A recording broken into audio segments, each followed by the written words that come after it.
नमस्कार विद्यार्थियों, स्वागत है आपका यूपीएससी पर। ये क्लास 27 जून को होने वाली यूपीएससी प्री एग्जाम को लेकर के है।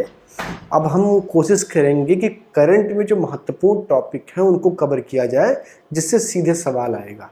तो बीते दिनों जो चर्चा महत्वपूर्ण चीज़ों की रही, उस पर हम चर्चा कर लेते हैं यहाँ पर, और उसको आपको आसानी से कन्वे कर देते हैं, समझा देते हैं, ताकि अगर उससे कोई सवाल आए तो आप आसानी से कर पाएँ। ठीक है, तो आज हम पढ़ेंगे इस क्लास में national bank for financial institutional development, NBFID।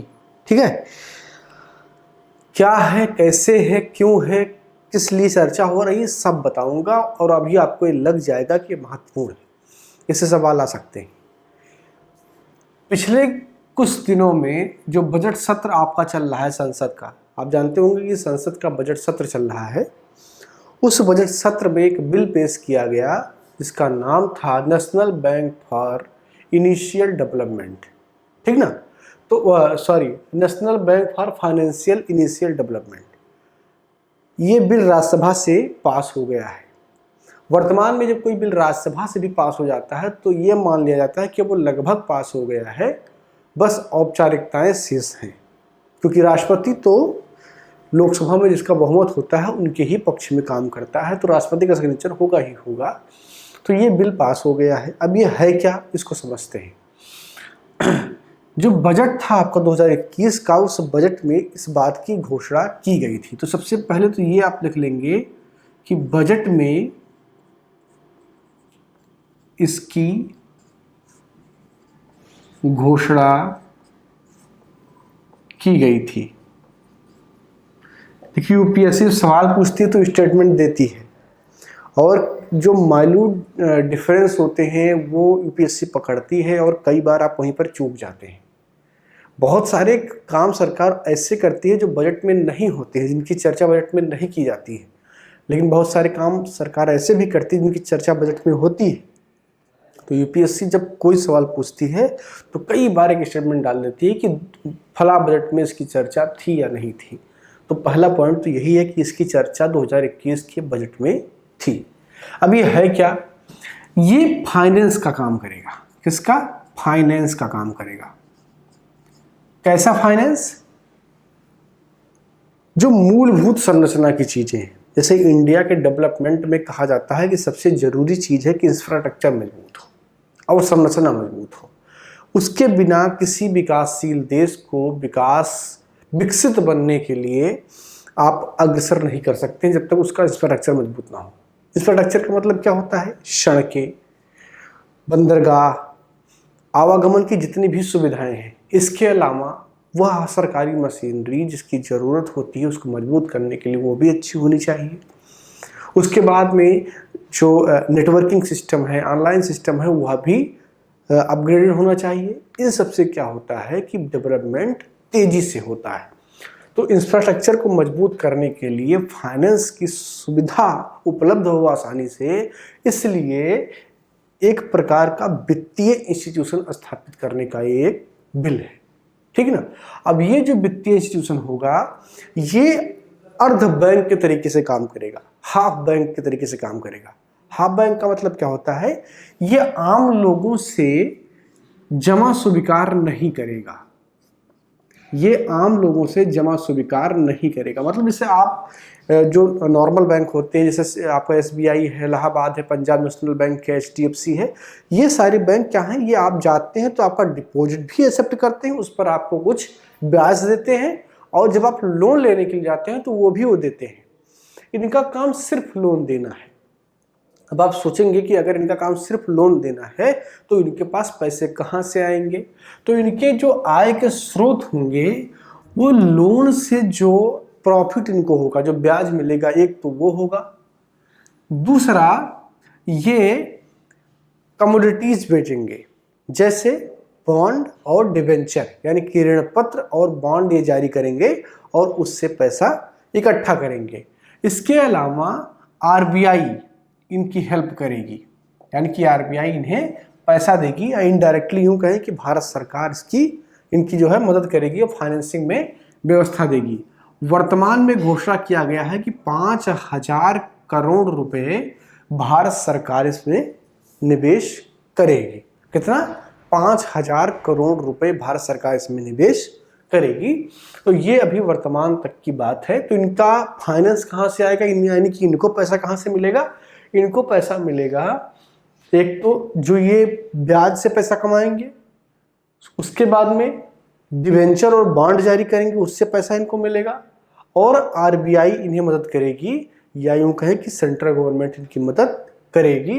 वर्तमान में 5,000 करोड़ रुपए की मदद सेंट्रल गवर्नमेंट ने की भी है। अब ये जो एनबीएफडी होगा ये एक बैंक के तरीके से काम करेगा, ठीक है। तो अब बैंक के लिए बहुत सारे प्रावधान होते हैं। कोई बैंक स्थापित करना है तो उसके लिए बहुत सारे प्रावधान होते हैं। जो वित्तीय प्रावधान एनबीएफआईडी के लिए रखा गया है वो है कि 1,00,000 करोड़ रुपए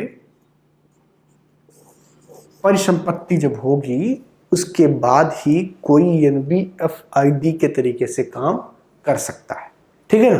तो उसकी जो मूलभूत जो वित्तीय स्थिति है वो कितनी होनी चाहिए? 1,00,000 करोड़ की होनी चाहिए। एनबीएफटी के अगर प्रशासन की बात करें तो इसके प्रशासन में जो बोर्ड ऑफ डायरेक्टर्स का हेड होगा उसकी नियुक्ति भारत सरकार करेगी। कौन करेगा? भारत सरकार करेगी। दूसरी बात, इसमें जो मैनेजिंग डायरेक्टर होंगे या सब डायरेक्टर होंगे या अन्य जो महत्वपूर्ण कार्यात्मक पद होंगे उनकी नियुक्ति एक संवैधानिक समिति का गठन किया जाएगा सरकार की तरफ से, वो करेगी, ठीक है। तो जो भी बोर्ड ऑफ डायरेक्टर का जो चीफ होगा उसके नीचे जो काम करने वाले होंगे उनकी नियुक्ति उसी समिति के सुझाव के आधार पर की जाएगी, ठीक है। और इसका काम जो होगा वो 2 तरीके से हम इसकी काम को देख सकते हैं। एक तो जो वित्तीय काम इनका है, वित्तीय काम होगा, फाइनेंस उपलब्ध करवाएंगे उन कंपनीज को जो इंफ्रास्ट्रक्चर डेवलपमेंट के लिए काम कर रही हैं। दूसरा, इसका जो इसके फायदे हो सकते हैं, जो इसका उद्देश्य है जिसलिए इसको लाया गया है, वो इंफ्रास्ट्रक्चर को मजबूत करना है। तो जब आप इंफ्रास्ट्रक्चर मजबूत करेंगे तो आप बाहर के जो निवेशक हैं उनको आकर्षित करेंगे, उनको अपने साथ लेकर के आएंगे। दूसरी बात यह है कि भारत में भी निवेश के नए द्वार खुलेंगे।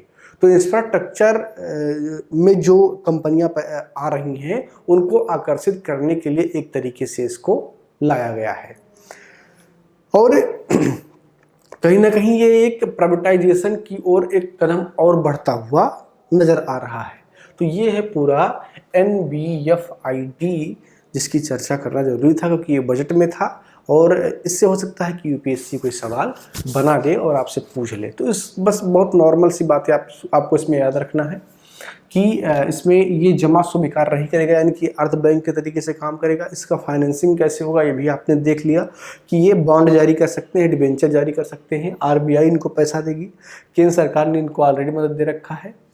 वर्तमान में एक कंपनी के तरीके से काम करेंगे और इनका जो शेयर है, अब भाई एक कंपनी होगी तो शेयर होगा। वर्तमान में जो शेयर है एनबीएफआईडी का, ये 100% शेयर किसके पास है? सेंट्रल गवर्नमेंट के पास, यानी कि केंद्र सरकार के पास में है।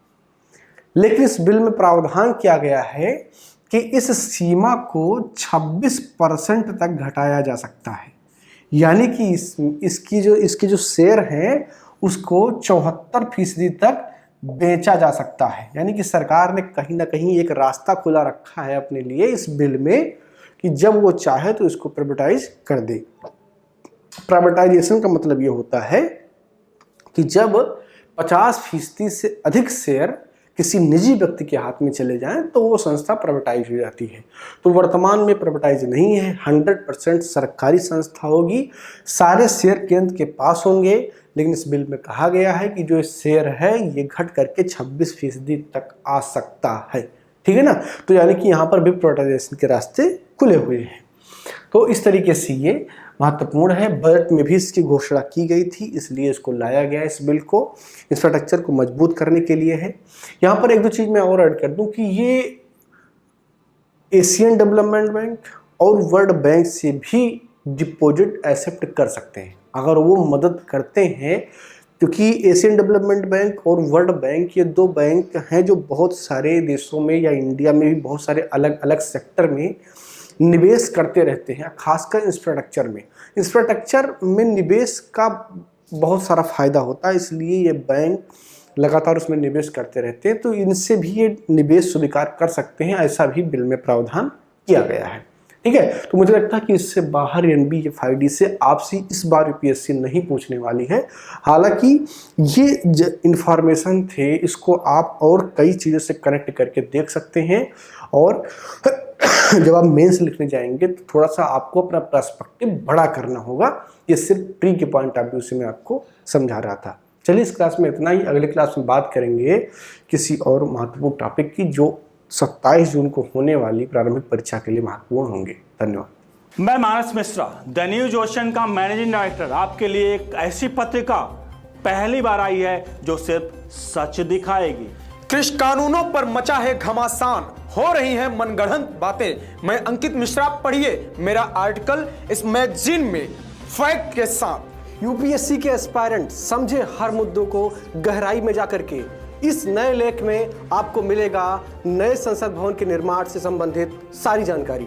मैं विशाल यादव, अब तक आप लोगों ने हमें टीवी पे देखा, लेकिन अब हमारे लेख आपको दिखेंगे इस मैगजीन में। मैं Ranjit Prasad, reporter the news ocean. हम आपको दिखाएंगे किसान आंदोलन के बीच में जिहादी कांड। सब्सक्राइब करें द न्यूज ओशियन, खबरों का समंदर।